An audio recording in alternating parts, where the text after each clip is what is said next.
la doctora Imbriano, y entonces le paso la palabra a la doctora para que iniciemos este encuentro. Muchas gracias a todos por su presencia y adelante, doctora. Muy buenas tardes a todos y todas. Es realmente un gusto poder estar un sábado a la tarde con ustedes. Yo les propongo una actividad tranquila, fuera de tensiones, fuera de formalidades. Recién comentaba con la secretaria de Logos que bueno, que no voy a proyectar un Power, porque con el Power pasa una de las cuestiones que es efecto de la globalización. Al final uno queda obediente del Power, ¿no? Que uno tiene que estarle haciendo caso al Power. Bueno, esta figurita y esta otra figurita, y tengo que leer esto y dije, no, sábado a la tarde, algo mucho más descontraído, relajado. Y le propongo a ustedes, acabamos de combinar con Carolina y con Juan Manuel, que si ustedes van teniendo preguntas, las pongan en el chat, y quizás no hace falta que yo termine esta conversación, sino que justamente para armar una conversación podemos como ir haciendo pequeños breaks y respondiendo preguntas y demás. Porque si no, a veces las preguntas es como que se dislocan en su lógica, en su tiempo, etc. Recordaba recién aquel momento en donde yo presenté en Medellín, en la Universidad de Antioquia, un primer bosquejo de lo que ha sido para mí la investigación de los últimos años. El libro ya lleva por una tercera edición que ha salido en el 2017, creo, ¿ver? No, perdón, 2019. Y que cuenta con un mimo muy grande que me hace Marta Jerez de Martín, que es hacerle el nuevo prólogo. Les tengo que contar una infidencia y me voy a permitir contarla a modo de ir elaborando el reciente fallecimiento de Charles Mellman. Charles Mellman fue un hombre que ha dedicado su vida, o gran parte de su vida, vamos a decir, al tema de los efectos de la globalización. Allá por entonces, no sé, los años 80, cuando he hecho el DOA en París, lo he conocido trabajando colonización y demás, bajo la línea de la globalización. Y a mí me pareció como una cosa que hace un francés hablando de colonización, que sabe de América Latina, a América Latina hay que vivirla, etcétera, etcétera. Bueno. Y después, conversando sobre este tema en Buenos Aires, él estaba dando una conferencia, un seminario intensivo. Y yo voy acompañada de un amigo, y entonces, pero estaba sentada en primera fila. Y le digo a mi amigo, ay, me parece que es un poco exagerado, porque habló de si acaso esa nueva economía psíquica que hay que pensar como efecto de la globalización, si puede ser una perversión generalizada. Entonces, al mejor estilo mujer argentina, pues el codazo, exagerado. Y este hombre, que no hablaba español, sí lo entendía y ha sabido leer muy rápido mis labios, y en el break se acerca y me dice, ¿por qué piensa que soy exagerado? Y ahí hemos conversado y hemos comenzado a compartir, y me dio bibliografía Y bueno, fueron amores que comenzaron con una transferencia de trabajo, amores en ese sentido, ¿no? Una transferencia de trabajo difícil, diría yo, porque me pasan unos textos de bibliografía y yo entre mí digo, pero me pasa un Lacan de los años 40, 50, ¿qué hago yo leyendo ese Lacan de los primeros tiempos? Bien, me dice, usted léalo y cuando viene a París charlamos. Les digo que conocí al hombre más discreto, más adecuado, un gran estudioso, con una lectura al detalle, a porfía, como digo yo, del texto de Lacan y de Freud. Un hombre, digamos, con una intervención siempre adecuada. Y aprovecho hoy a rendirle homenaje con esta infidencia que me permite sonreír un poco en cambio de lagrimear.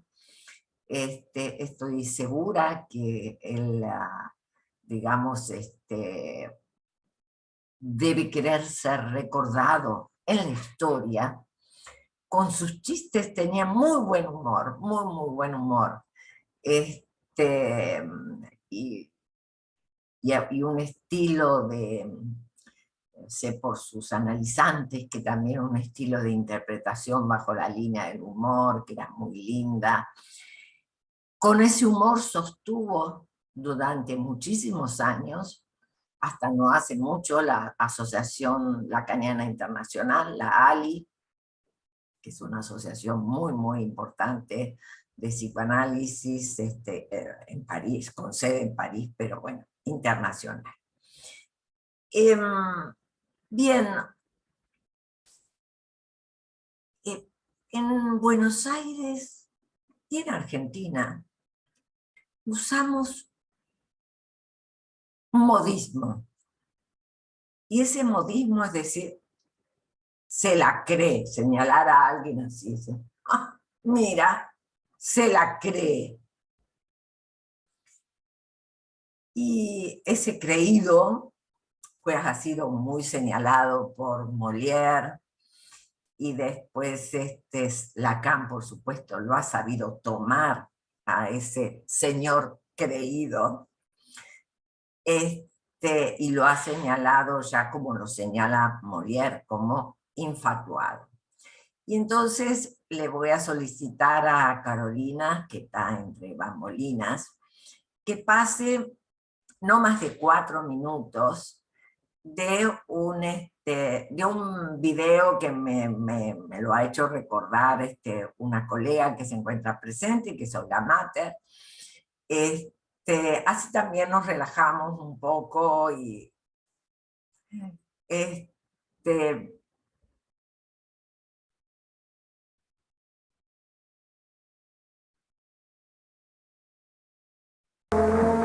Señor secretario, yo considero que si la señorita Miss Belleza de mi país se casara con el señor Narciso Bello, formarían la pareja más bonita del mundo. Comprendo, señor embajador, comprendo. Pero el señor Narciso Bello ha recibido propuestas matrimoniales de Estados Unidos, Alemania, Japón, Australia, el Congo y Cañada de Gómez. Sí. Permiso. Atienda. ¿Aló? Sí, señor. Sí. Ah, ¿ya viene para acá? Muy bien, señor. Muy bien. Lo anunciaremos como de costumbre. Sí, señor. Muy bien, señor. El señor Narciso Bello viene para acá. Señor embajador, señorita, instantes más y ante vuestros asombrados ojos estará él, Narciso Bello.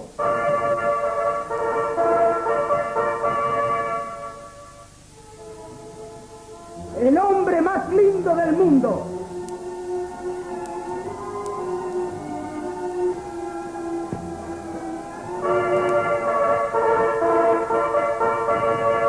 El más hermoso.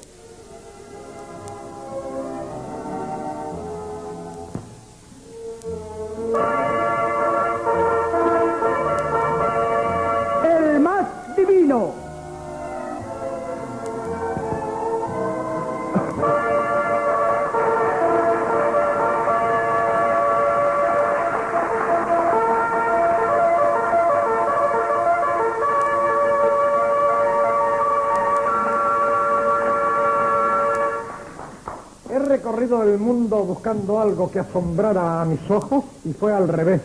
Mis ojos asombraron al mundo. Soy tan lindo que en París al verme una mujer dijo que saquen la Torre Eiffel y que lo pongan a él. Señor embajador, señorita, tengo el orgullo de presentarles al señor Narciso Bello. Señor Narciso Bello, el señor es el embajador de los países del norte. Mucho gusto, muchísimo gusto. Gracias, no es para tanto, no. Sí que lo es, porque yo hablo del gusto que siente usted al conocerme a mí. Con permiso.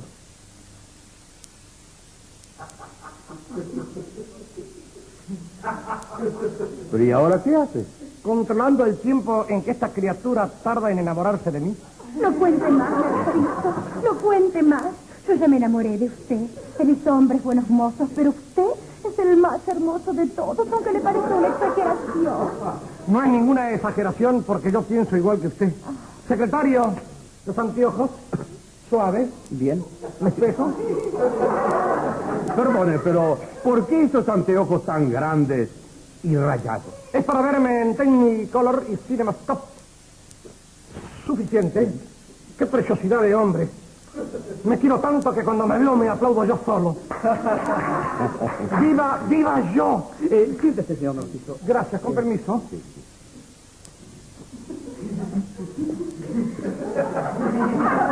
Señor Narciso, el señor embajador de los países del norte viene a hacerle una propuesta de matrimonio. Sí, nosotros hemos pensado que si usted se casa con nuestra Miss Belleza, formarán una pareja ideal. Ideal para ella, que me lleva a mí, que soy un regalo para los ojos. Narciso, Dígame. sálvame. Yo lo tengo todo, pero vivo sumida en la oscuridad. Una oscuridad impenetrable de la cual solo tú puedes sacarme. Sálvame, Narciso. Yo te salvaré, criatura. Te casarás conmigo para iluminar mi vida. No, te regalo una linterna. Te alumbra tu vida. Por favor, le ruego que pasen adelante. Bueno, aquí encontramos actuado por el famoso cómico Pepe Biondi, que fue un cómico argentino. Video es del año 60 más o menos. Y es interesante porque aparece un estilo que podríamos llamar el estilo del influencer hoy, que es el estilo de echar facha, echar pinta, decimos nosotros. Es como ponerse en pose e irse mostrando qué es lo que hace el hombre cuando está sentado, se va acomodando de un modo o del otro, porque bueno, como decían los carteles, es el más divino, es el más hermoso, etcétera, el más. Y bueno, eso es un hombre infatuado. De eso se trata la infatuación, de un amor a sí mismo absoluto. Esa es una de las acepciones de la palabra infatuación. Un creer en sí mismo, pero que supera todo tipo de amor. Me gustó también que al sketch le pusiera Narciso Bello, porque no solamente muestra la infatuación, sino que además esa alusión a Narciso nos deja pensar en la idea de virtualidad. Tanto la idea de infatuación como la idea de virtualidad, la de narcisismo, la de agresión interna al narcisismo, son ideas que aparecen en un escrito muy primero y muy antiguo de Lacan, del año 1946, que es acerca de la causalidad psíquica. A ver, Cuando hablamos de virtualidad, por supuesto que hoy lo que entendemos por virtualidad es lo que estamos haciendo en este momento, que nos estamos viendo a través de la virtualidad, de la imagen, de la tecnología, y bienvenida a la tecnología, más allá de que a veces o muchas veces nos deja esclavos. No es toda horrorosa la tecnología, en todo caso, como siempre pasa con el humano, depende de cómo cada uno la use. Y se trata de eso, de que la tecnología pueda ser una herramienta puesta a la mano de cada uno de nosotros, y no al revés, que nosotros terminemos esclavos de la tecnología. Ahora, yo decía, en este sketch aparece la cuestión del narcisismo, ese narcisismo en donde, bueno, ¿no?, se acaricia a sí mismo, y la cuestión de la virtualidad. A ver, no hay mayor virtualidad que aquella que está realmente reflejada en el mito de Narciso. Yo siempre recomiendo mucho el cuadro de Narciso de Caravaggio, uno de los que está muy bien logrado. Lo interesante es que por esa imagen virtual, no tecnológica, una imagen virtual, la que está allí en el lago, Narciso acaba con sus días, ¿verdad? Narciso se ahoga. Narciso, amándose, Narciso, acercándose cada vez a la imagen para poderla besar, termina ahogado. Y yo pienso, ¿qué sucede cuando alguien publica una imagen en las redes sociales y la vuelve a ver una vez para ver cómo salió? Vale, así salió con la nariz fruncida, pues mejor que la delete y que ponga una sonriente. Pero si salió sonriente, bueno, comprueba, salió sonriente, listo. Y en general, las personas tienden a verla una vez, verla 2 veces, verla 3 veces, ver cuántas personas están mirando esa imagen. No le alcanzan la cantidad de personas, busca más personas que miren esa imagen. Todo eso es virtualidad. Una virtualidad que constituye el aparato psíquico, como bien nos muestran Freud y Lacan en el estadio del espejo, que es donde ustedes lo tienen muy claro. Pero pasa algo. Lacan en el estadio del espejo nos dice que esa virtualidad está enmarcada en una matriz simbólica, que es la matriz del lenguaje. Y lo que pareciera, ahí lo tienen a Narciso Bello, es que esa imagen no está enmarcada en ninguna cuestión simbólica, a tal punto que él, podríamos decir, ni escucha lo que le proponen, lo que le dicen, el sketch es más largo, pero más o menos se repite, es el embajador de tal país y de tal otro, y de tal otro, cada vez embajadores más importantes que le ofrecen sus hijas para casarse, etc. Y él no escucha ninguna propuesta. Lo único que hace es ver su imagen reflejada en sí mismo, ¿no?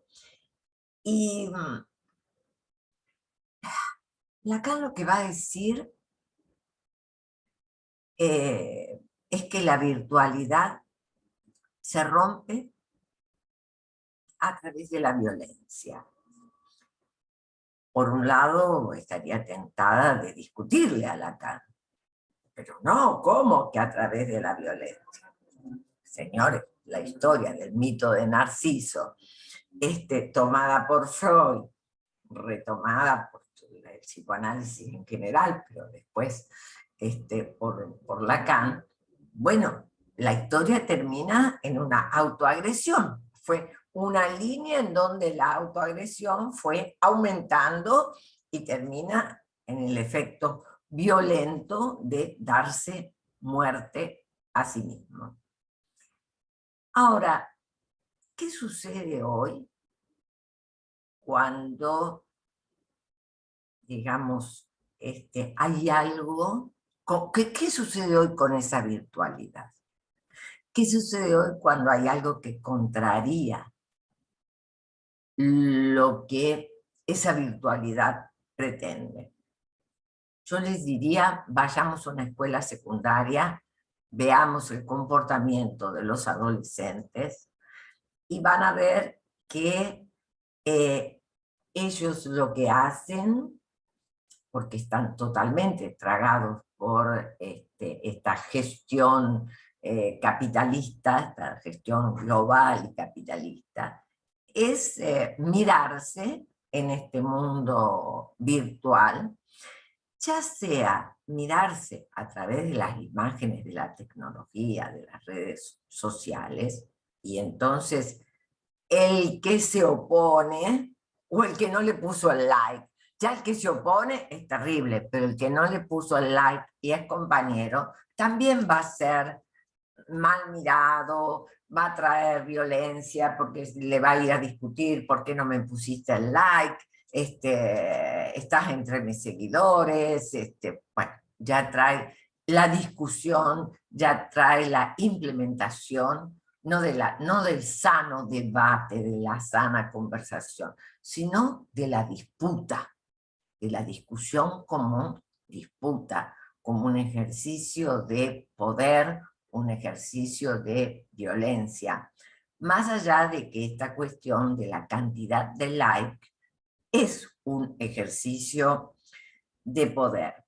Ahora bien, en ese antiguo escrito de acerca de la causalidad psíquica, Lacan también dice en relación, no sé si lo dice en relación a la infatuación, yo hago la relación, ¿no? De el narcisismo, la infatuación, la virtualidad, entonces el deseo de lo igualitario, ¿no?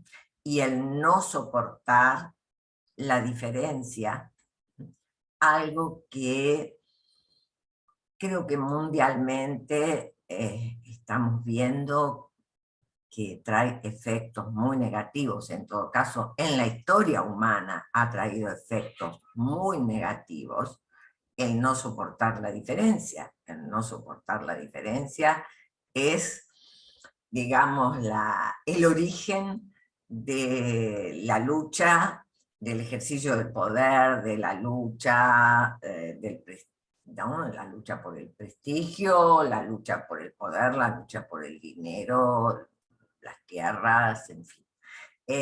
Las guerras están siempre en relación a esta lucha por lograr lo igualitario, pero un igualitario particular. lo igualitario que tiene que ver con el poder, lo igualitario, engañoso. No somos dos seres humanos iguales que podemos sentarnos a conversar con el mismo derecho cada uno y podemos tener ideas diferentes y nos escuchamos el uno al otro, sino lo igualitario que no tolera la más mínima diferencia. Y creo que allí está en juego algo que también Lacan menciona en este escrito, que es la pasión por la unicidad, la pasión por ser el uno. Está muy lejos, ¿no? La teoría del hay del uno y demás es de la última década de Lacan. Aquí él habla en forma muy sencilla la pasión por la unicidad, porque haya un uno que subsume todas las diferencias. Hay allí una ilusión narcisística de cada sujeto en cuestión, y digamos que a esta altura del partido, y más allá de toda teorización, el mundo nos viene a mostrar que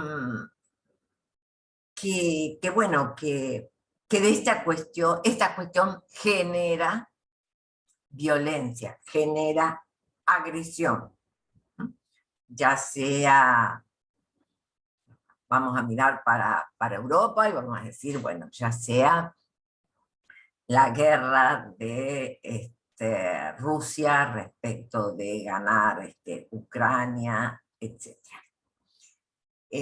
Para no hablar de determinadas cuestiones que sufrimos mucho en Latinoamérica.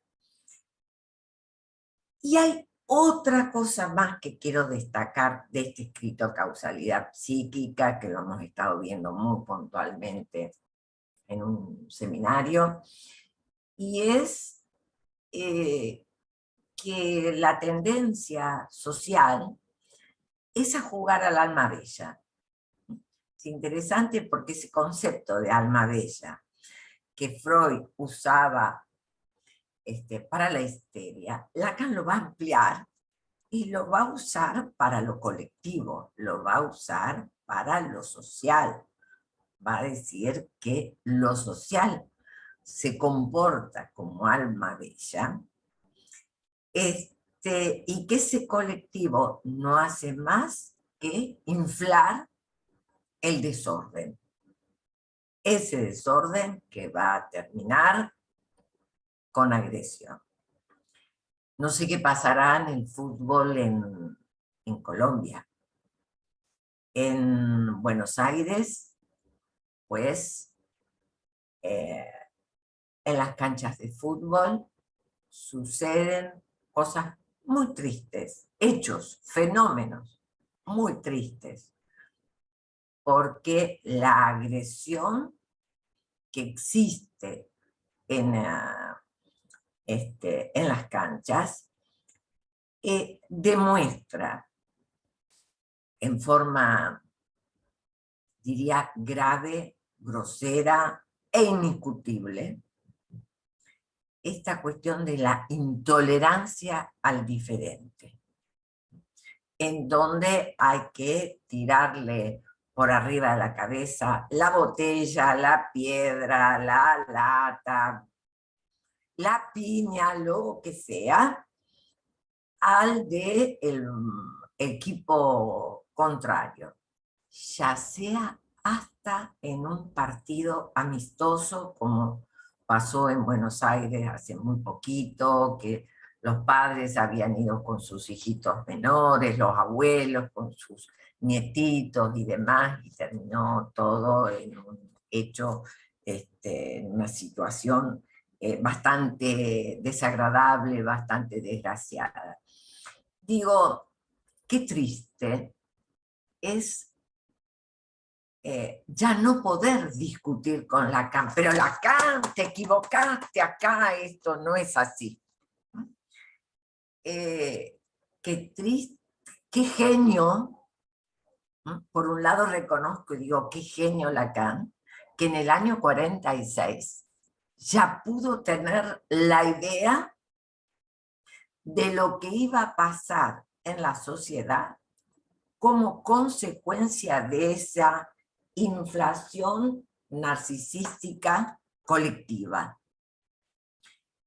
Ese exceso de virtualidad, que en el año 46 Lacan no hablaba de la virtualidad de Internet, sino de esa virtualidad desenmarcada de lo simbólico o mal enmarcada por lo simbólico. De allí, si quieren, podemos pensar en otros textos, como tener en cuenta el texto de la familia. Todos en algún momento hemos pensado románticamente sobre el texto de la familia, decía, ay, qué bien, ahí habló de la función del padre, de la función de la madre, de la integración de la familia, etcétera, etcétera.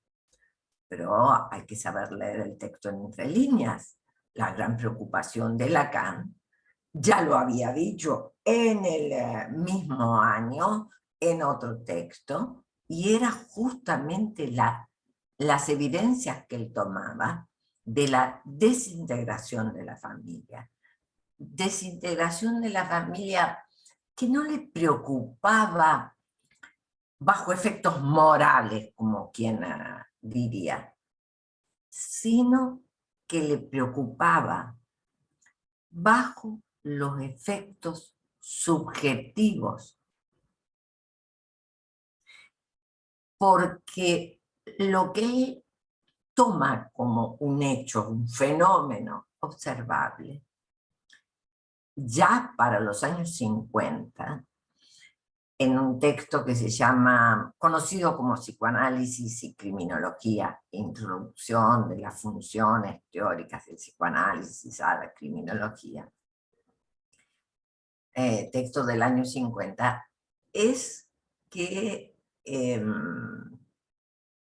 la pérdida o caducidad de la función paterna va a traer efectos nocivos para el sujeto y para la sociedad.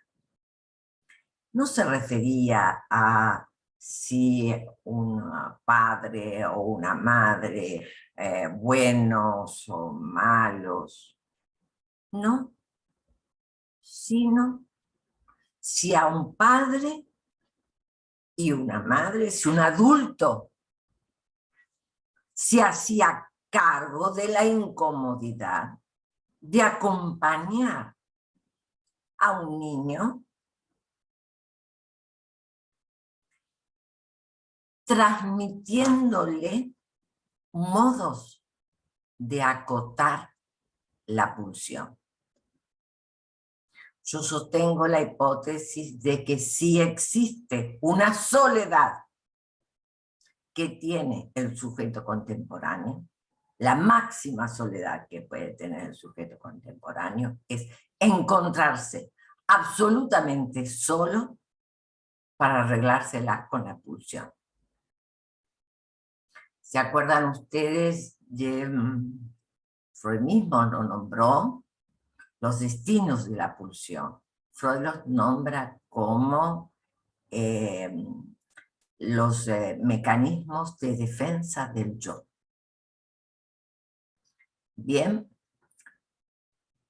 así como la función del padre en tanto aquel que limita la pulsión, en tanto aquel que en Occidente dice no al incesto, no al parricidio, bien, en tanto esa función decae, también en la configuración psíquica, en la estructuración psíquica, decae, se debilita, no sé si decir no funciona, entre comillas vamos a decirlo, ¿no? El mecanismo de represión. Y si el mecanismo de represión queda caduco, pues el psiquismo tiene mecanismos más originarios. La vuelta contra sí mismo, el trastorno a lo contrario. ¿Y qué es lo que vemos hoy en nuestra clínica? La clínica individual, la clínica social. Lo que vemos es algo que demuestra esta hipótesis, ¿no? Lo que vemos son una serie, si yo tengo que hablar de síntomas contemporáneos, pues voy a hablar del predominio del trastorno de lo contrario, el predominio de la vuelta contra sí mismo, como mecanismos intrapsíquicos, del costo, la caducidad o, digamos, las fallas, no sé cómo llamarle, de la represión. Situación esta, la de las fallas de la represión, que tienen que ver con la falta de metáfora. A ver, voy a dar un ejemplo para mostrar cómo lo pienso. La Emmy Bonnerre, de Freud, de estudios sobre la histeria, que después rescata al año siguiente en psicología, el proyecto de psicología, como Emma o la Proton Pseudos, y allí él habla de, primero, un tiempo lógico, ¿verdad? Las escenas. Implementa un tiempo lógico que es el de la precu, pero más allá de eso, esas escenas son un juego de metáfora, en donde la escena 2 sustituye a la escena 1 y posibilita un síntoma.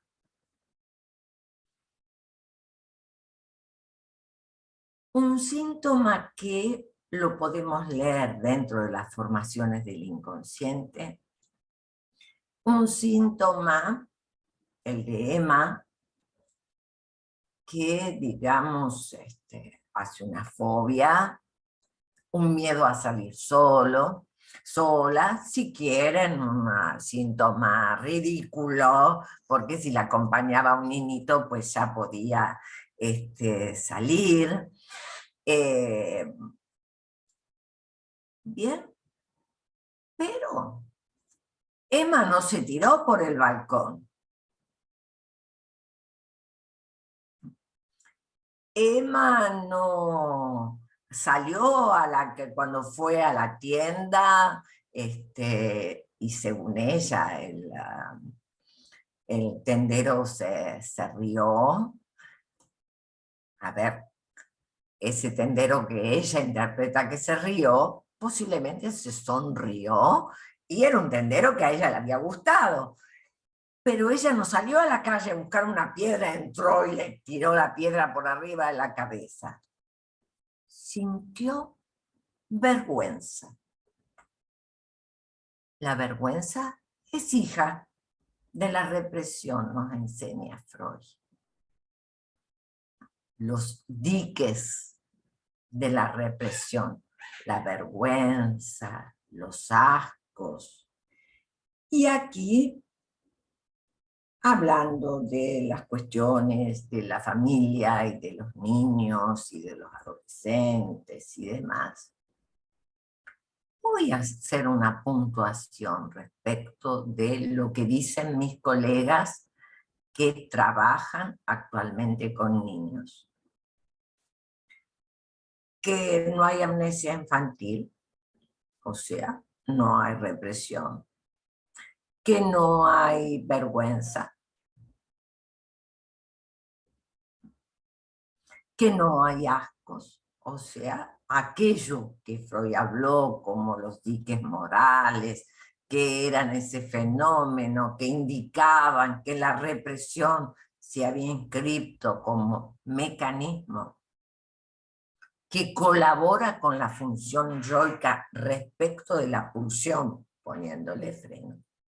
Bien, pues esos fenómenos hoy no existen. También en el texto de Freud encontramos una y mil genialidades, entre ellas una genialidad para el año 1905, el año de uno de los escándalos freudianos, ¿verdad? Yo creo que el primer escándalo freudiano fue pensar un tiempo, un psiquismo en relación a una temporalidad distinta a la que pensaban los filósofos, ¿verdad? No la temporalidad sincrónica, sino otro tipo de temporalidad. Ese ya fue el escándalo de 1894, 1895, etcétera, etcétera. Me parece que más allá de lo que dijo de las histéricas, para los científicos, para los estudiosos, el escándalo fue cambiar la noción de tiempo y hablar de un inconsciente atemporal. Pero en 1905, más allá de hablar de la sexualidad infantil, que él mismo dice, pero ¿cómo me vienen a negar sobre la sexualidad infantil si ponen en las escuelas, andan poniendo a preceptores, diríamos hoy, bueno, poniendo quien cuide de los niños por su curiosidad sexual, etcétera, etcétera? Pero a mí me parece que algo muy fuerte que dice ese texto en Metamorfosis de la pubertad es que si algo interrumpe el periodo de latencia, va a, él dice, a resquebrajar las condiciones de la represión, de la inscripción de la represión. Y ese sujeto va a tener problemas para la sublimación, con lo cual va a tener problemas para sí mismo y también para la sociedad. 1905, me parece una maravilla, y creo que, bueno, Lacan ha sabido leer muy bien a Freud, y entonces ir tomando de aquí y de allá y armando sus ideas respecto de debilitamiento de la función de la familia, pero no interesándose en una cuestión social, sino interesándose en esta caída de la función materna, paterna, en el sentido de la caída de alguien que aloje al sujeto, alguien que funcione como un gran otro que aloja al sujeto. Esa es la función materna. Después, bueno, se podrá hablar de estrago materno, pero señor, ese primer paso de la función materna, en donde un sujeto se inscribe en el campo del otro, es importante, porque si no, no hay sujeto. Si no, es un sujeto informulado, como diría Lacan, tema que he discutido muchísimo qué quiere decir, pero bueno, un trozo de carne también, dice Lacan, ¿verdad? Es necesario el baño del lenguaje que le da ese vientre del gran otro, que le da el tesoro del significante, para que emerja allí un sujeto. función materna. También es necesaria una función paterna, no solamente para que fenoménicamente le diga a la madre, correte. No, a ver, si los 3 tiempos del Edipo son lógicos, pues en cada caso se verá.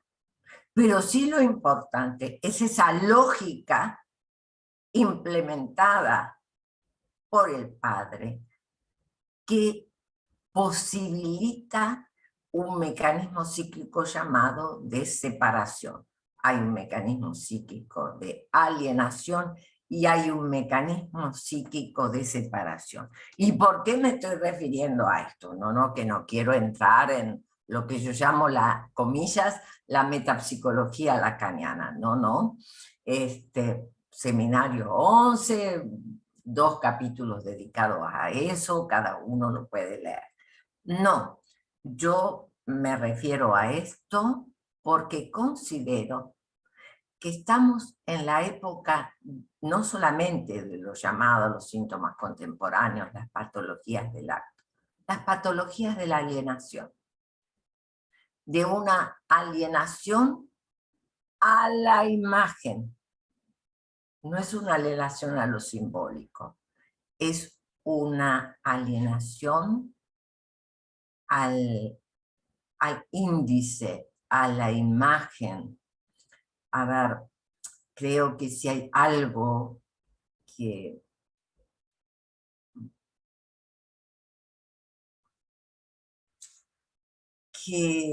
a ver, bueno, que los fenómenos muestran. Estoy buscando la palabra porque estaba a punto de decir, si hay algo que demuestra la degradación humana, y frené y dije, y yo no sé, a ver, si cabe esa adjetivación, degradación, porque es la vida de los jóvenes de hoy. Ellos ya están absolutamente inmersos en este discurso. Entonces, bueno, no tengo por qué pensarlo como una degradación. Esto que les sucede, ¿qué les sucede? Son sujetos percipientes. Lo percipiente gana. Le creen a lo percipiente. Yo recuerdo cuando comencé de muy niña a estudiar idiomas, que se usaba el método audiovisual y era una maravilla y demás. Y tenía un abuelito que estaba en contra y decía, no, hay que escuchar y comprender. Nada de figuritas. ¿No? Bien. Los niños dejaron de leer cuentos para pasar a leer los cómics. Hoy se llaman cómics, antes eran las revistas mexicanas. Las tirillas con figuritas y algunas que otras palabras puestas en letra imprenta, y después tenemos que los niños en los colegios ya no escribían en manuscrito, sino en itálica, ¿verdad? Sino en imprenta, y hoy ya no escriben a veces ni siquiera en imprenta, sino ya con la computadora, etcétera, etcétera. Bien, mal, lo veremos. Lo que me preocupa es ese sujeto del percipiente. ¿Por qué me preocupa el sujeto percipiente? Porque es un sujeto que, a ver, está más allá del sujeto del capitalismo. Por eso a veces tomo el término neocapitalismo, neoliberalismo. El sujeto del capitalismo es el sujeto de la fetichización del objeto. Pero el sujeto actual sufre de una doble fetichización. La del objeto y la estoy mirando la hora. La del objeto y la del logo. A tal punto que lo que le interesa es que un objeto lleve un logo. Casi podríamos decir, el objeto es tal si lleva el logo. O el objeto es de buena calidad, supongamos, tal si lleva tal logo. O si yo llevo puesta X prenda con X logo, pues a mí eso me da un estatus social, etcétera, etcétera. Temas vistos por Lacan en los efectos subjetivos, pero a nivel social, político y demás son los temas, por ejemplo, de Hannah Arendt, en La condición humana, Hannah Arendt en el libro de totalitarismo, etcétera, etcétera. Ahora bien, creo entonces que hay que poder, para estudiar estos temas, hay que estudiar sociología, hay que estudiar política, pero después discriminar lo que es la sociología, lo que es la política, de lo que es el efecto subjetivo. Ese efecto subjetivo de el hombre percipiens es el fenómeno de la increencia.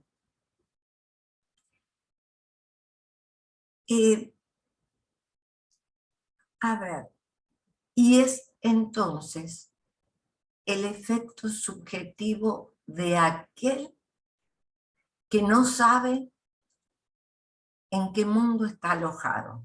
Pareciera socialmente absolutamente alojado, claro, si está continuamente saliendo por las redes, etcétera, etcétera, y 1 millón de personas lo miran, pues pareciera estar absolutamente alojado. Pero así como está absolutamente solo para arreglárselas con la pulsión, también está absolutamente solo, porque no sabe qué lugar ocupa para el gran otro.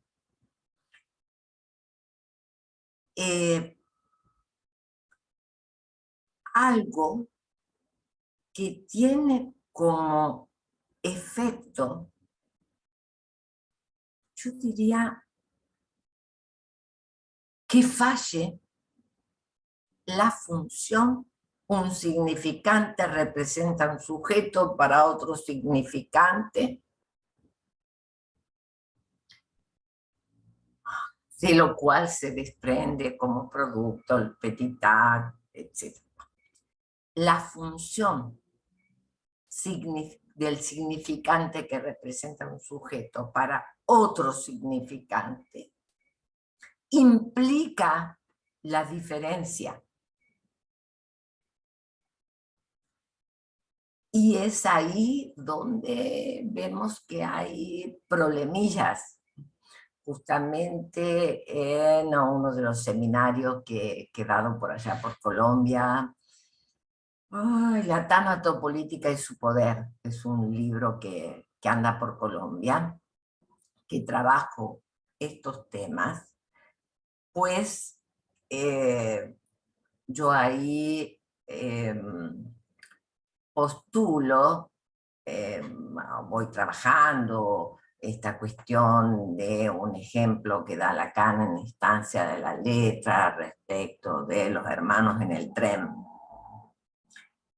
Y justamente lo que hay que saber leer es el final del ejemplo, en donde, no sé si es la hermana o el hermano, bueno, uno a otro le dice, imbécil.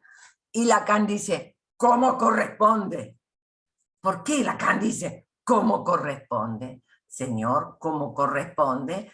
Porque los dos han visto algo diferente. Entonces se han dicho, pero se han dicho, imbécil. No se han tirado con un sillón del tren por arriba de la cabeza. Nadie ha bajado del tren pegando el portazo, como quien diría. Idiota, imbécil, una palabra agresiva. Palabra, no fue un sopapo, fue una palabra. Me parece un ejemplo muy sencillo, pero muy interesante, porque Lacan, cuando habla de que un significante representa un sujeto para otro significante, él lo que dice es el ejemplo que sirve para poder ver bien la función significante a la cual yo me refiero. Después, otro tema que me parece que es interesante para debatir hoy es la cuestión de la mutación del discurso. ¿Qué implica?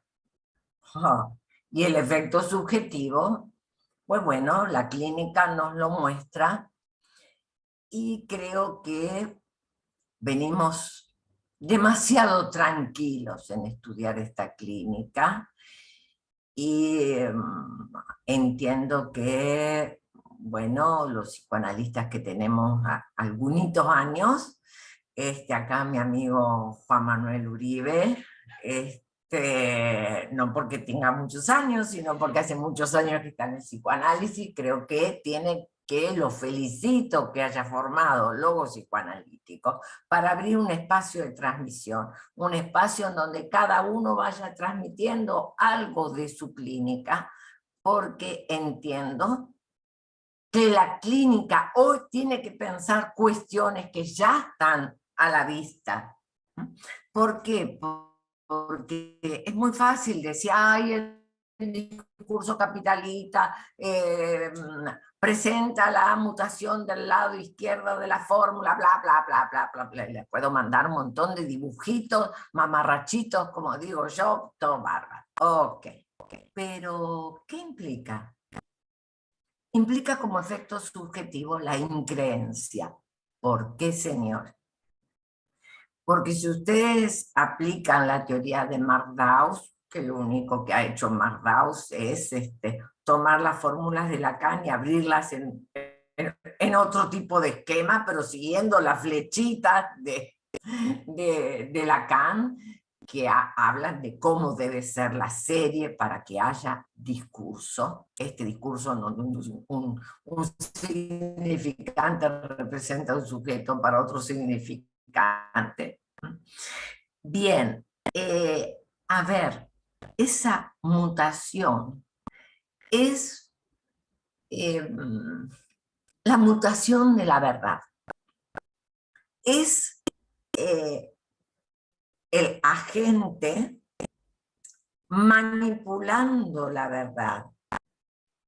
Una vez, dos veces, tres veces, continuamente, las veces que quiera, a beneficio propio, digamos, al beneficio del ejercicio de su poder.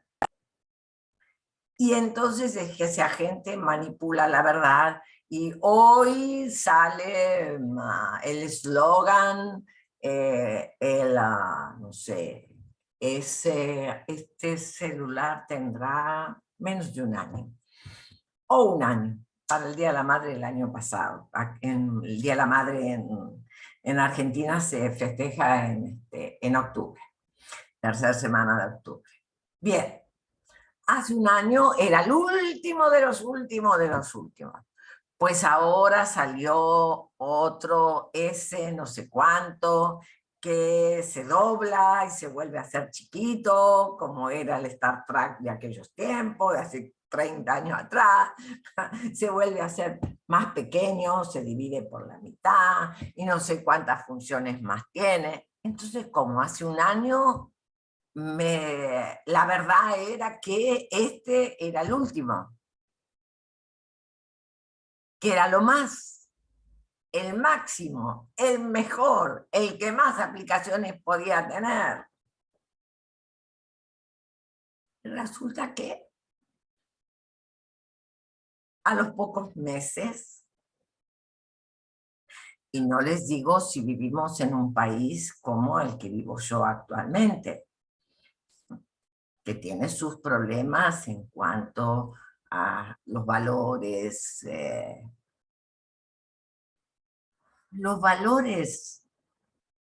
del dólar.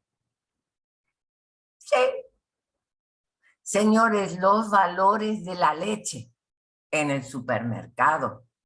Entonces, la cantidad de calcio que un niño va a consumir.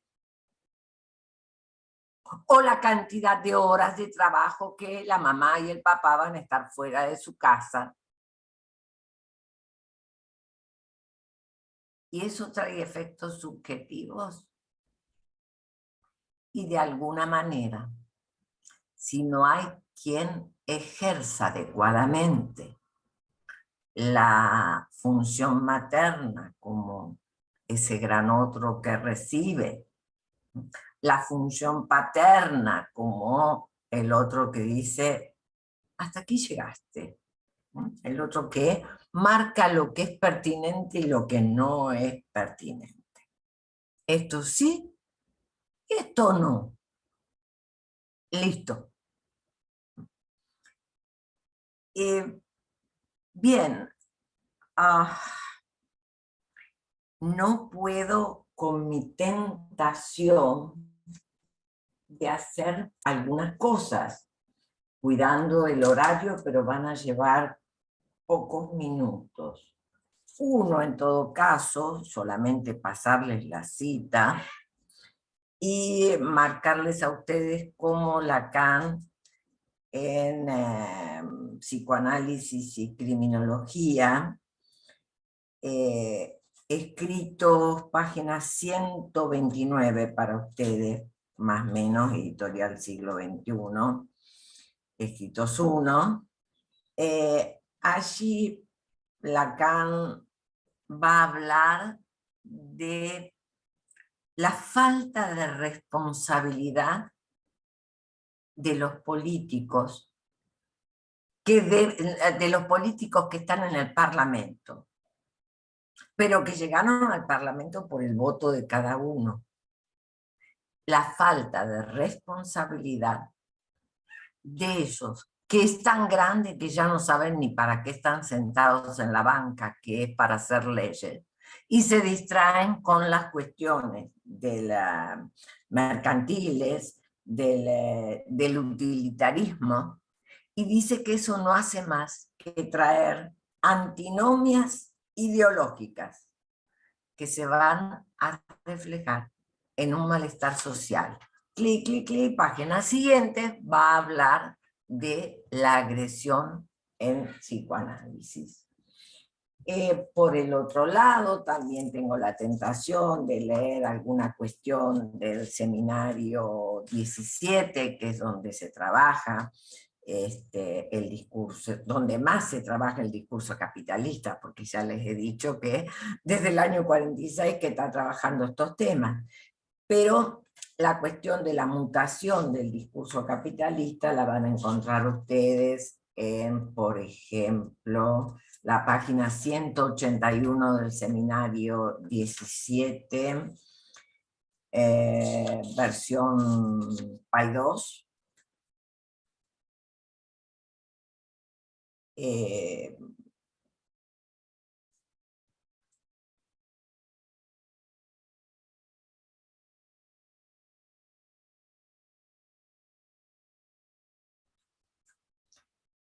Bueno, en la 181 lo que va a hacer es una ironía respecto de el humano y el trabajo, de que bueno, en esos tiempos, que estamos hablando del año 69-70, no para de trabajar, o sea, le rinde el máximo honor al trabajo, pero que eso se trata de una mutación capital. Y va a hablar del estilo capitalista.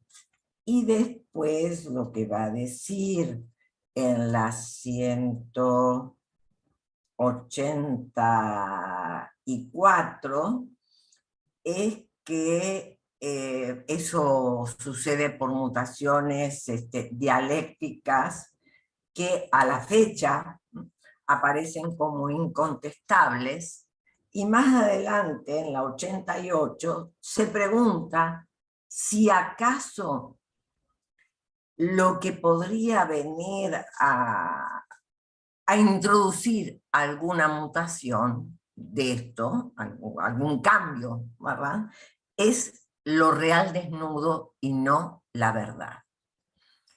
Y aquí, bueno, hemos debatido mucho entre muchos colegas si la pandemia la podíamos considerar un real desnudo, y después hemos debatido qué cambió la pandemia. Bueno, y también estoy muy tentada, por supuesto, más que tentada. No quiero realmente, decido y quiero aprovechar la ocasión para agradecer a Marta Jerez en el prólogo a la tercera edición de La Odisea del siglo XXI, y agradecerle estas palabras tan lindas en esa fina pluma que tiene Marta, que dice: en su recorrido, refiriéndose a este texto, no acaba entrampada como Ulises de Homero, según Borges, riesgo siempre al acecho cuando de Odiseas se trata.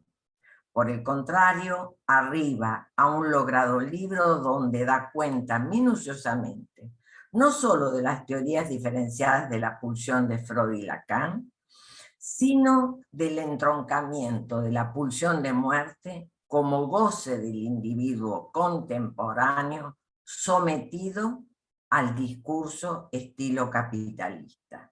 Más aún, no vacila en poner en duda si el discurso estilo capitalista, estilo entre comillas, tiene estructura de discurso. Concluye que no lo tiene. Sigue el prólogo y termina diciendo: finalmente, cabe un reconocimiento como lectora al texto producido por Amelia Embriano, y les aseguro que Marta ha leído por renglón por el estilo de prólogo que ha hecho. No nos condujo por el camino más cómodo, tampoco endulzó nuestros oídos ni mitigó el saldo de funesto que la era actual impone a la mirada. Pero el trayecto elegido, laborioso y arriesgado, permite, por ser tal, advertir los múltiples obstáculos que la clínica psicoanalítica y nuestras subjetividades enfrentan en los tiempos actuales. ¿Eso es todo? No. Amelia ofrece también coartadas para evitar el asedio y la seducción de las erinias del goce, y un estilo coloquial que permite transitar el proceloso mar en el que nos interna el texto. Ardua y más que meritoria tarea. Me emociona este texto de Marta. Compatibilizar lo espinoso con lo accesible.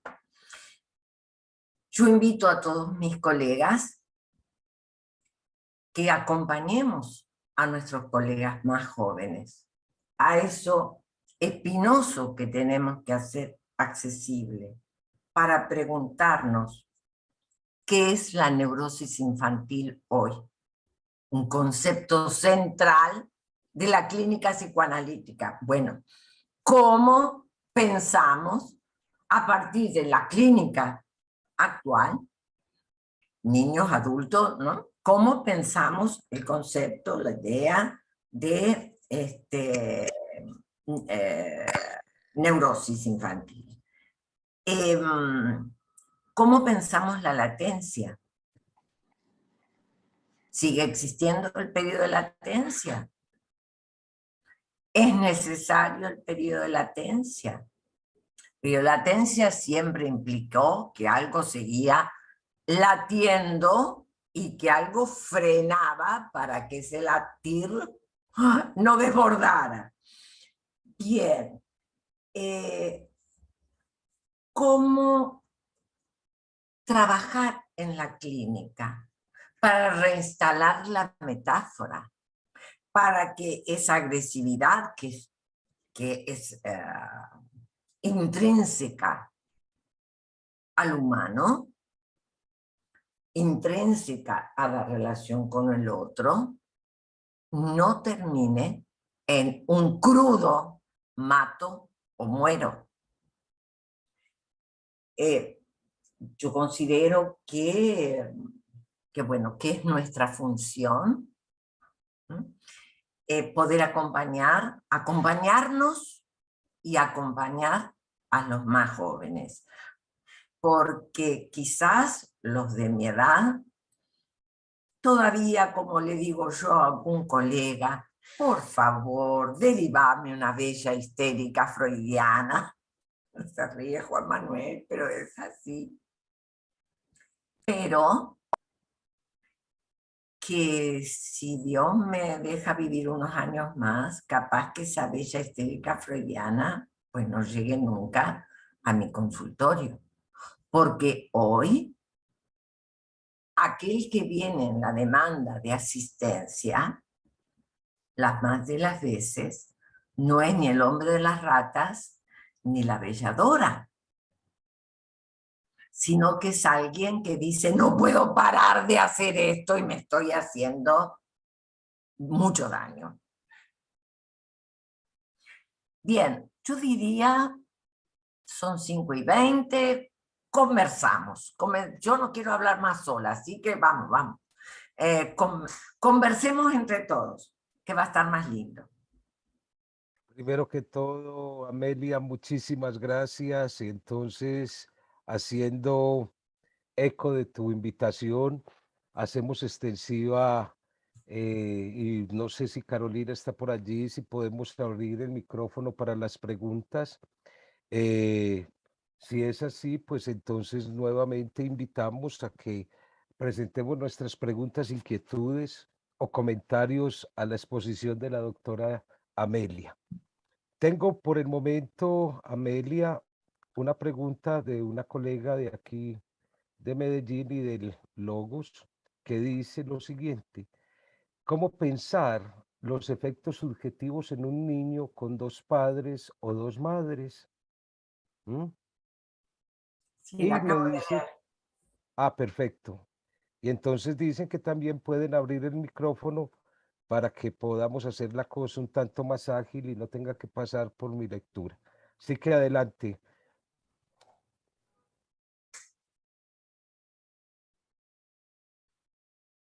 Si quieren, comienzo a contestar esta y van pensando o se meten en... Está una pregunta álgida porque toma un tema álgido en lo social actualmente. Bien, a ver.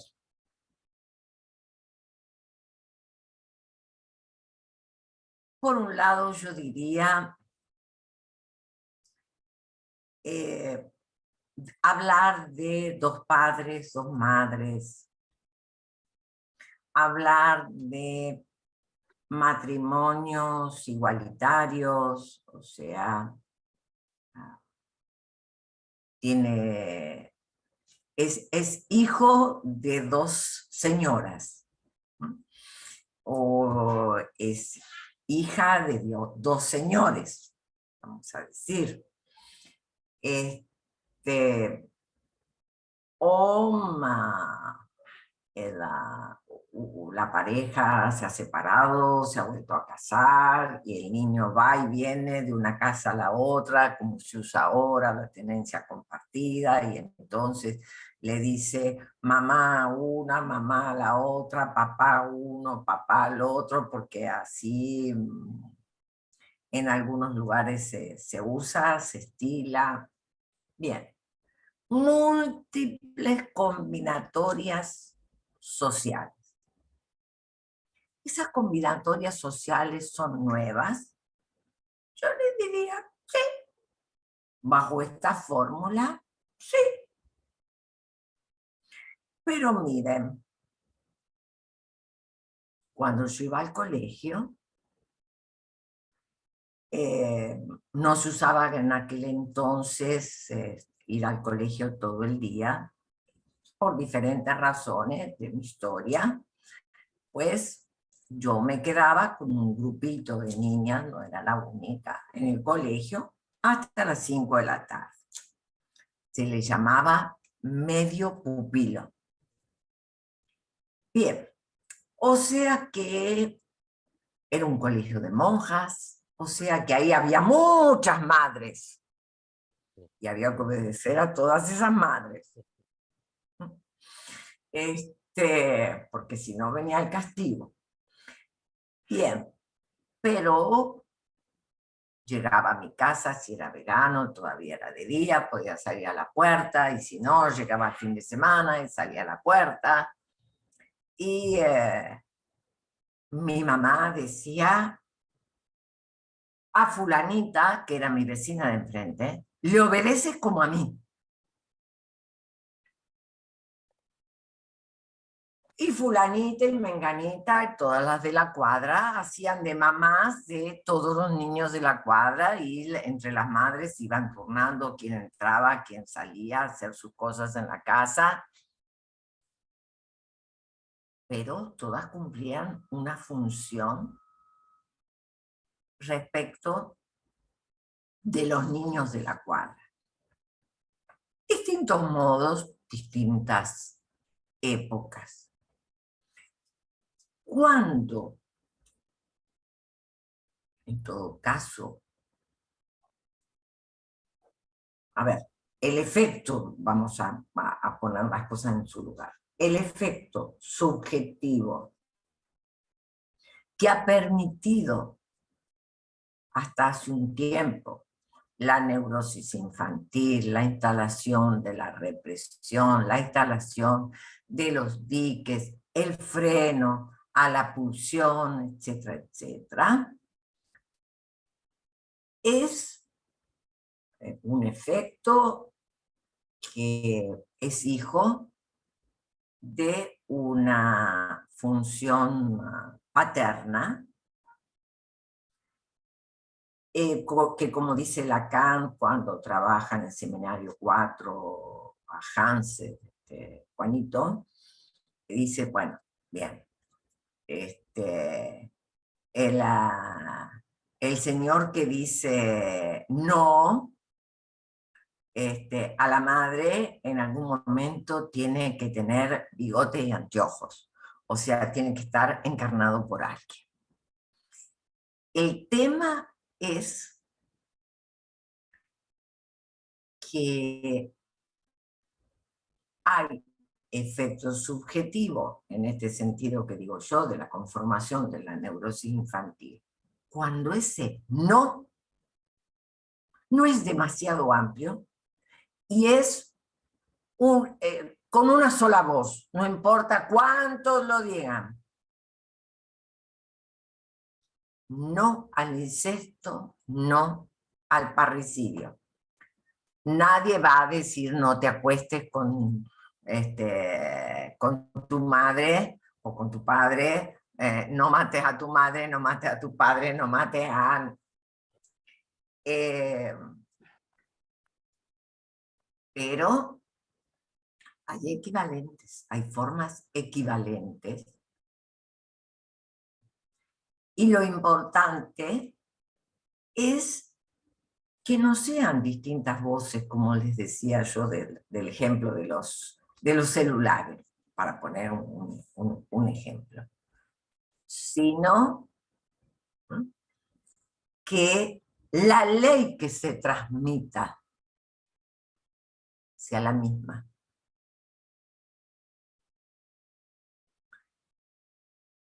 El problema cuando hay, para mí, el problema a nivel subjetivo, de dos madres, dos padres, no está en la cantidad, sino está en la transmisión de la ley. Está en qué ley se transmita, está en si hay una forma de traspié entre la ley que transmite uno y la ley que transmite otro, que lamentablemente hoy no hace falta que haya 2 padres o 4 padres u 8 madres para que suceda eso. Hoy en un matrimonio puede suceder, es una consulta muy habitual, en donde a veces se consulta por un niño. Cuando uno toma la entrevista de padres, resulta que lo que observa es que el padre y la madre no se ponen de acuerdo para nada, que cada uno juega una pulseada con todo, entre ellos con cómo educar a su hijo. Y educar a un niño, ya lo dijo Freud, implica frustración. 2 principios o los principios del acaecer psíquico. Ahí Freud habla sobre las consecuencias de la educación, y bueno, él dice no hay educación si no hay frustración. Y ahí hace un enlace con esta cuestión de la represión y de la ley, etc. Permíteme, yo te las leo, Amelia, no hay problema. Sí. Ay, gracias. Perfecto. Pregunta nuestra magíster Verónica Jaramillo. Doctora Imbriano, mil gracias por sus diáfanas palabras. ¿Podría ampliar un tanto respecto a su comentario sobre la falta de vergüenza de los niños de hoy?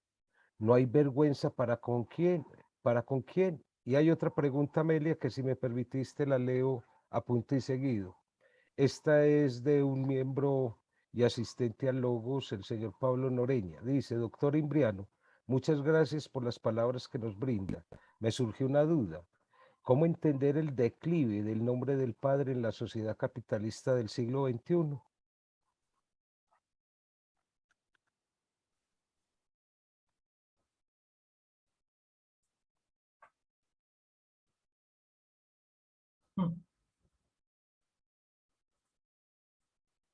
Bien. Muchas gracias por las 2 preguntas, tanto a Verónica como a Pablo. Verónica, ¿cómo entender esa falta de vergüenza? Primero diría, haciendo lo que tú haces, interrogarla. Interrogar respecto de esto que es un observable, pero que hay que interrogarlo caso por caso, si se da o no en cada niño esta cuestión de la falta de vergüenza.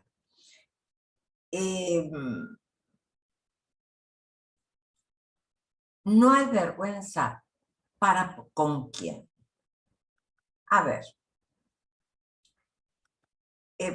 digo, es caso por caso, niño por niño, y nos va a ayudar a saber algo de la ubicación de ese niño respecto del goce, de ese niño en tanto sujeto del inconsciente, respecto del goce, respecto de la pulsión, de la satisfacción de la pulsión.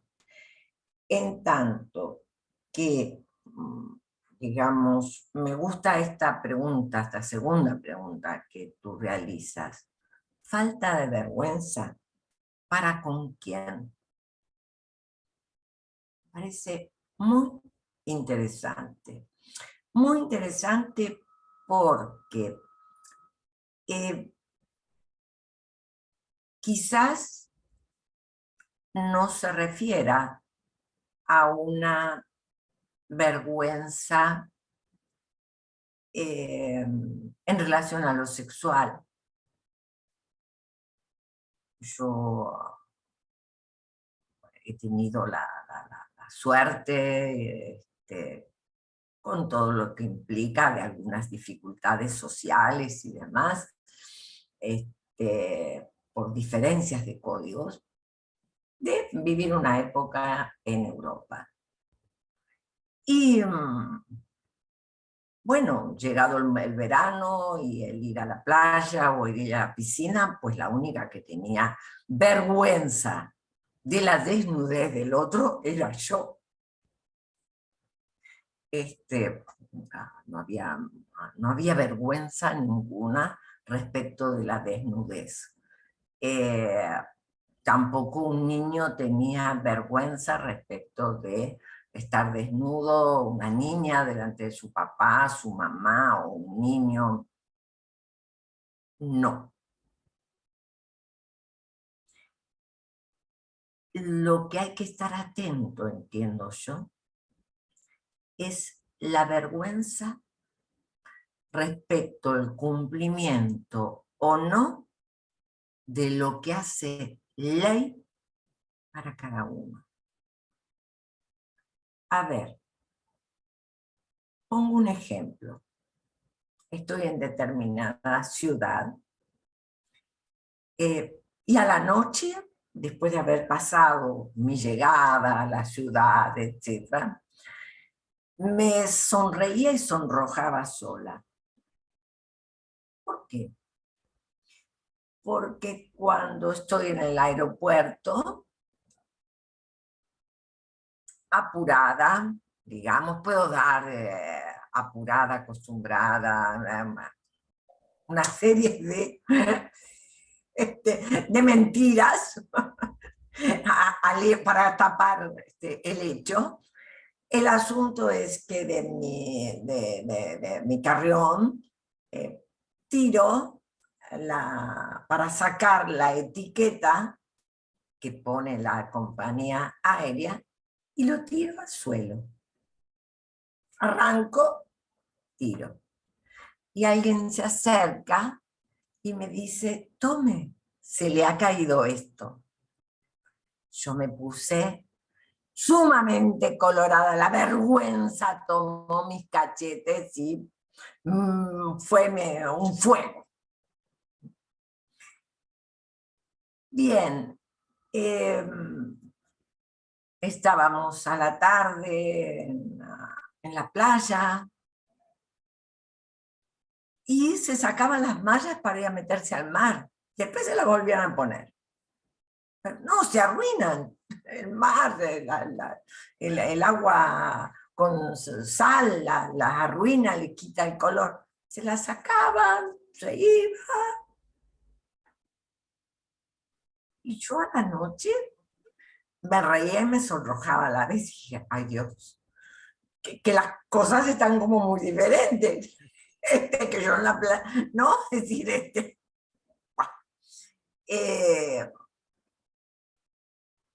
bien, lo importante es si hay vergüenza respecto o no lo hay, respecto de lo que haría delito para alguien. O sea, si alguien que está en relación a una ley tiene o no vergüenza, si ha podido inscribir una ley a nivel intrapsíquico, un no. Y si al transgredir tiene o no vergüenza. Me parece que por ahí es donde, por lo menos yo, es donde hoy estoy pensando, ya hace un tiempo que ando pensando en esos temas, porque, bueno, me he dedicado un tiempo a esto de los procesos de legitimación de lo ilegítimo. Y entonces esa investigación me llevó así como a desimaginarizar que la vergüenza y el asco tienen que ver con la sexualidad, sino con transgredir una ley. Seguimos conversando, no sé si con esto te respondo. Y respecto de el declive del nombre del padre en el siglo XXI. Ay, ay, ay, uy, uy, uy. Mira, Pablo, yo creo que en cuanto al inconsciente, el declive del nombre del padre implica la falta de inscripción de un freno al goce. La falta de inscripción de ese no, que como digo en Occidente es no al incesto y no al parricidio. De ahí en más, posiblemente las cosas hayan cambiado un poco. Las anécdotas entre 1946 y, ¿no? Son muchos años, ¿verdad? Son 80 años más o menos, un poquito menos, 75, que están en juego y pueden haber cambiado, no sé si la estructura, las anécdotas. Con esto no estoy diciendo que sea generalizado, porque la clínica nos muestra ese uno por uno de la relación del sujeto al otro, y bueno, y habrá sujetos en el siglo XXI que, no, que tengan inscripción del nombre del padre, que puedan hacer metáforas, etcétera, etcétera. Pero entiendo que las condiciones estructurales, digamos, de esta función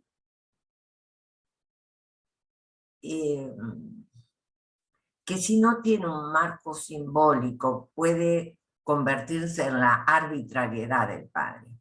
Ese es el problema.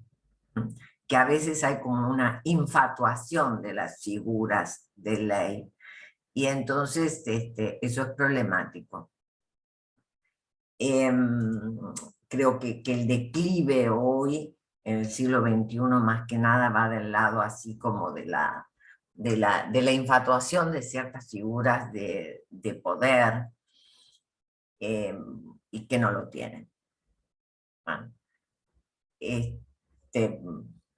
Bueno, sigamos, díganme si respondo a lo que estaban pensando. Cada uno que hace una pregunta es porque algo anda pensando, así que bueno, digan ustedes también qué es lo que piensan y colaboren entre todos. Juan Manuel, ¿me da permiso? Claro, cómo no, Luz, adelante. Doctora Imbriano, buenas tardes, muchas gracias. Doctor Imbriano, cuando yo le hice la pregunta sobre los efectos subjetivos en un niño con dos padres, dos madres, estaba pensando en la adopción por parejas homosexuales, tanto masculinas como femeninas. Y la pregunta que yo me hago es si realmente hay dos madres o hay una madre y un padre en un cuerpo femenino y que ahí en esa pareja se llama madre. Lo digo porque las parejas le dicen al niño, es que usted tiene dos madres, o se dicen, le voy a decir a mi hijo, cuando esté más grande, que tiene dos madres. O el señor dice, tiene dos padres, y yo me quedo con la duda. Sí, a ver, un homosexual dice, mi esposo, un varón homosexual dice, mi esposo.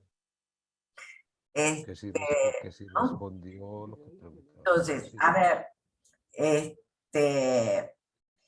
la adopción con parejas homosexuales. Bien, a ver, yo considero que lo importante es que un niño pueda articularse a otros que hagan de función materna, que cumplan la función materna y la función paterna. A veces la cumple un solo adulto para un niño, la puede cumplir una abuelita, la puede cumplir una mamá que se divorció y quedó sola, que enviudó y quedó sola, porque hace años atrás, un siglo atrás, teníamos el problema de la madre viuda. Que bueno, se cuestionaba si esa madre quedaba sola, qué pasaba, qué no pasaba. Después tuvimos la madre divorciada. Bueno, lo que hemos descubierto a través de la clínica es que una madre o un padre, una persona puede cumplir las dos funciones. Lo importante es que se cumplan las dos funciones y que se articulen adecuadamente. Más allá de lo social, de los efectos sociales, que eso, bueno, no nos toca a nosotros meternos con lo social, ya bastante con la subjetividad inconsciente. Más allá de lo social, que es lo que va a pasar, creo que digamos, el andar de lo social no lo vamos a poder ni cambiar, ni frenar, ni nada por el estilo.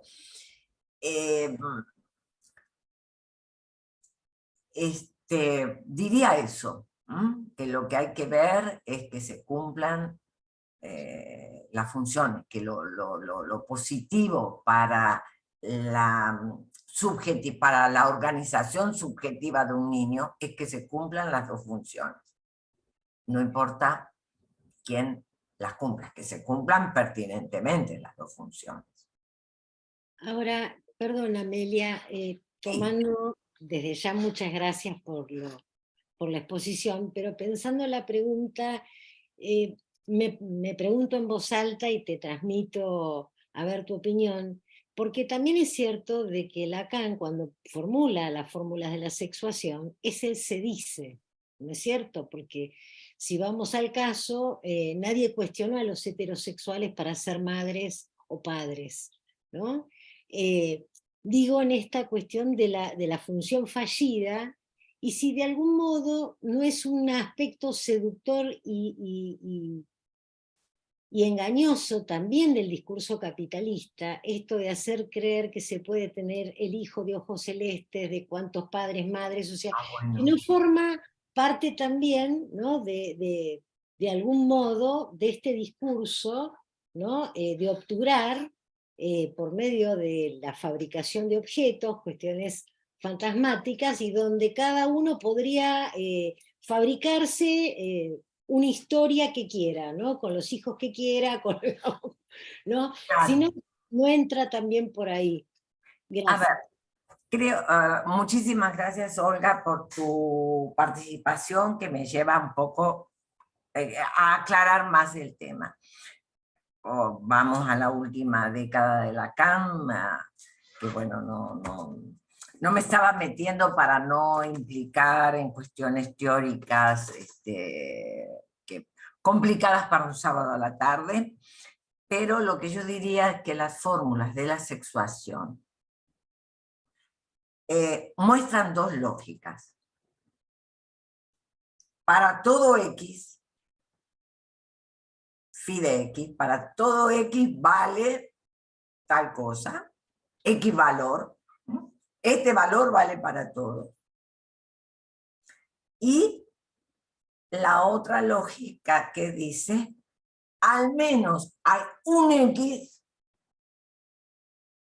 en que este valor está puesto aparte, en que esto no tiene valor, no toma existencia de valor, que no es nada más que sostener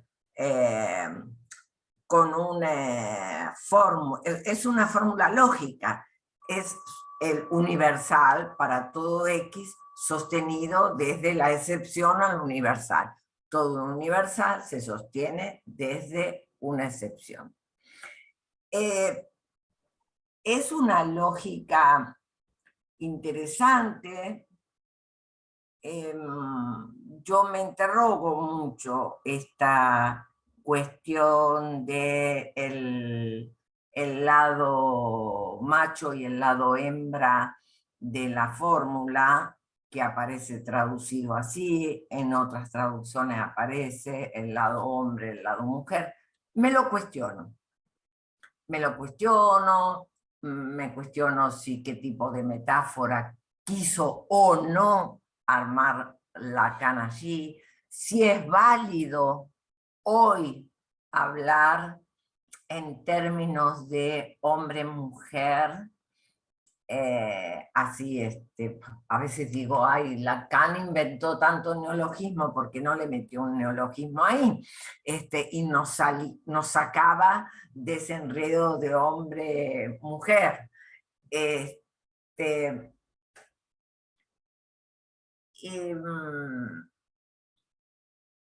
Lo que creo es que uno de los efectos de la globalización es meter un universal falso.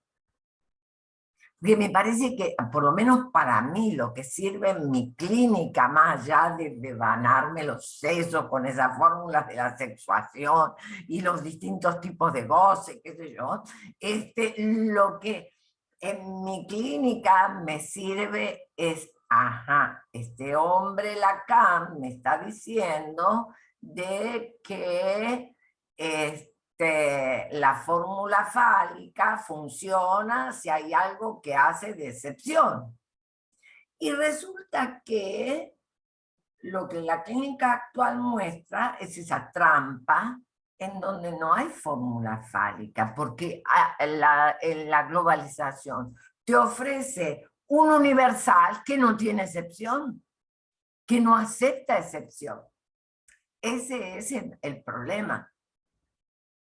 Entonces, claro que de ahí el problema sería si las 2 madres o las 4 madres, o bueno.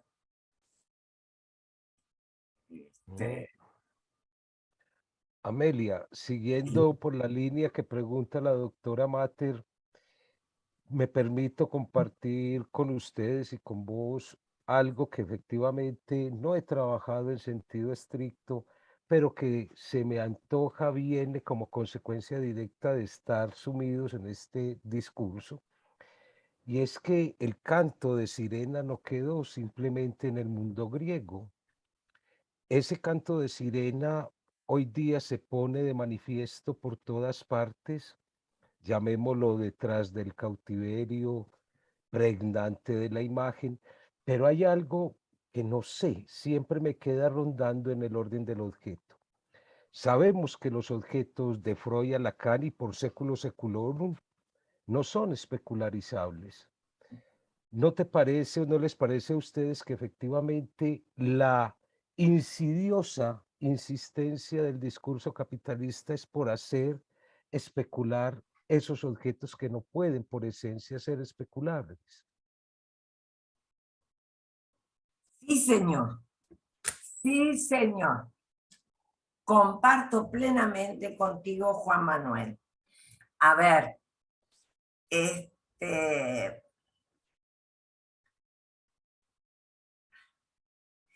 el sketch que vimos de entrada,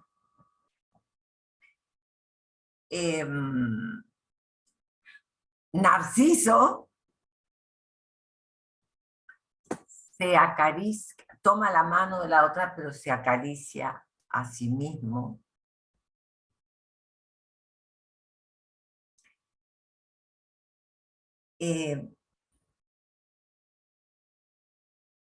La mano de la otra es un objeto, pero él se ha convertido en un objeto. La lógica de lo especular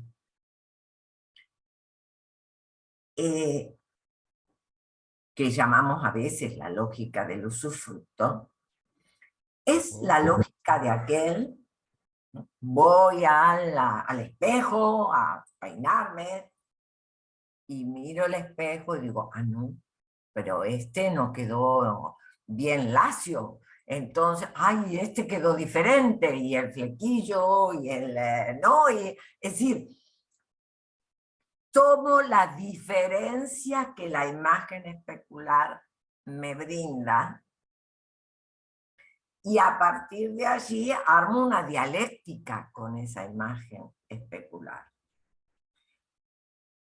Quiere decir que en esa dialéctica siempre cae un objeto perdido. Hay un objeto que se pierde y por eso, por más que las mujeres vayamos a la peluquería mejor, a la más linda, a la más de moda, siempre vamos a decir, ay no, pero no salí como yo quería, y va, okay. Mujeres, y le hacemos honor a la insatisfacción. Pero el punto es este que tú marcas, Juan Manuel, que considero es un efecto desubjetivante. Es un efecto de borramiento del sujeto, allí en donde no se produce un objeto como perdido, tampoco hay un sujeto.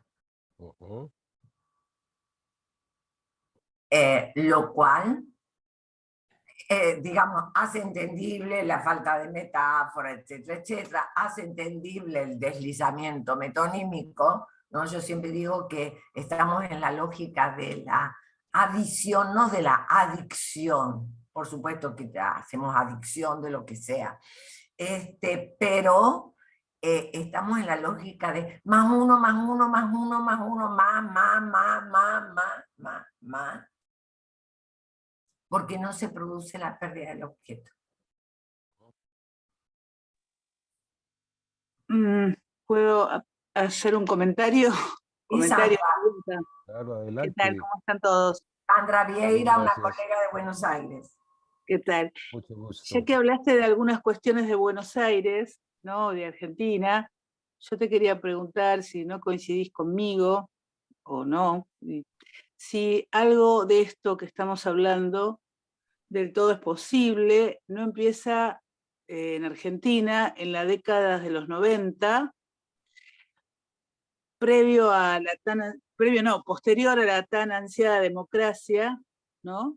Y allá en los 90 no se empieza a perfilar algo de esta caída de la función paterna que hace que, por ejemplo, tengamos los adolescentes que tenemos hoy, ¿no?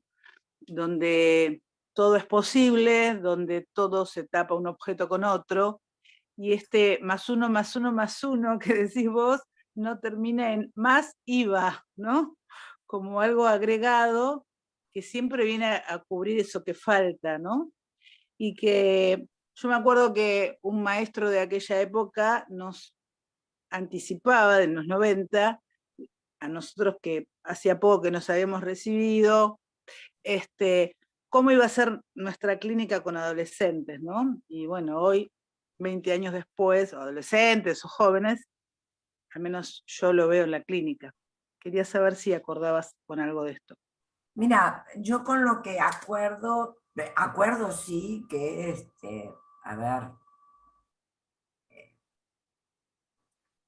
mira, yo acuerdo con un principio freudiano que da a entender que hay ciertas cosas que se reflejan en la tercera generación, ¿no? Que hay ciertas cosas que ocurren a nivel social y que a nivel subjetivo parecen que encuentran su lugar, su manifestación, su estallido, su marca, no sé, de acuerdo como cada uno lo piensa y lo teoriza y lo ve en la clínica, pero sí voy con Freud en esto de la tercera generación. Entonces, bueno, quizás a determinada generación puede ver el efecto de los años 90.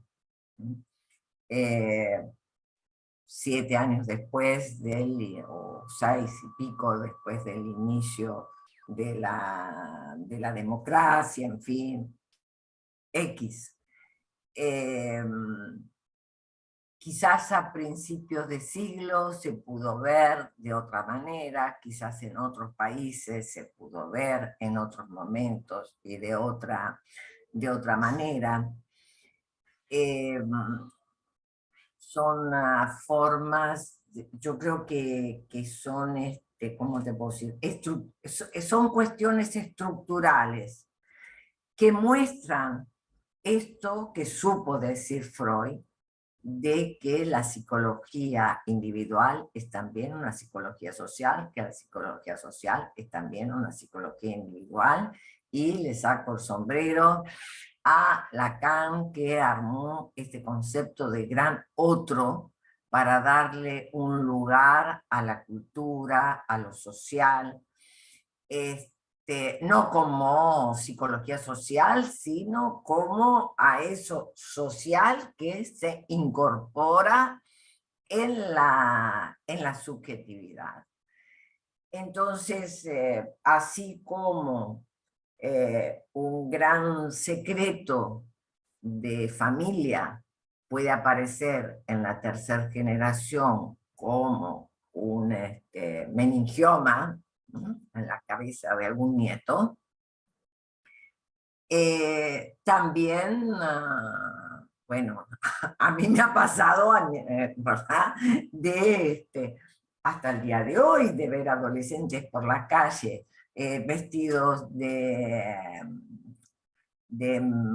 uniforme de fajín de militares, y bueno, la verdad me cuesta tolerarlo. Y digo, ay, ¿cuándo se pasa esta tercera generación? ¿Ah? Pero esto a su vez depende de las situaciones sociales. Yo me acuerdo la primera vez que estuve en Bogotá, que tenía un trayecto de unas 15 cuadras entre la casa de un colega que yo estaba viviendo en su casa y la Universidad Nacional, que tiene un campus muy grande, etcétera, etcétera. Bien, mientras iba caminando por la calle, me cruzaba muchas veces con militares de fajina, con los borcegos, ¿no?, la ropa verde, más. Y yo decía, ¿pero no te horroriza? Y me decía, no, nos cuidan, hay cosas peores. Yo todavía no conocía a qué se refería él con las cosas peores. ¿No? Después cuando vi qué cosas pasaban dentro de los campos me va a salir campos de concentración, perdón a los colombianos, pero bueno, los campos del M-19, etcétera, etcétera, etcétera, bueno, me di cuenta que había cosas peores que militares caminando en la calle. Entonces, todo hacia las circunstancias en que cada uno viva, y en esto también recuerdo una frase de Lacan que la repite tanto acerca de causalidad psíquica como en las funciones del psicoanálisis y criminología, y bueno, instancia de la letra, etcétera, etcétera, que es esta cuestión de que hay que saber que los hechos son siempre una interpretación, y que esa interpretación es de acuerdo a las condiciones de sentido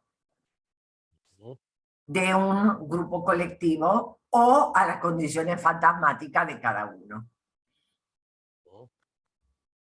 en lo subjetivo. Bien, Amelia, ¿te parece que vamos cerrando nuestro encuentro por el momento para que ustedes tengan la posibilidad de ir a cenar? Agradeciéndote inmensamente, vuelvo a insistir que es un placer y un honor contar con personas como vos, que tienen no solamente un conocimiento y un saber, sino un recorrido inmenso. Para el Logos siempre será motivo de celebración. A todos los asistentes, muchísimas gracias. Tengan un buen fin de semana y por favor, los invitamos a las actividades del Logos Psicoanalítico, que es su casa, para que pensemos el psicoanálisis. A ustedes un abrazo, feliz noche, que estén muy bien. Muchísimas Chao. Gracias. Chao, chao. Gracias a ustedes. Chao. Buenas noches. Chao, Chao. chao. Amelia, chao Juan. Chao, chao. Chao.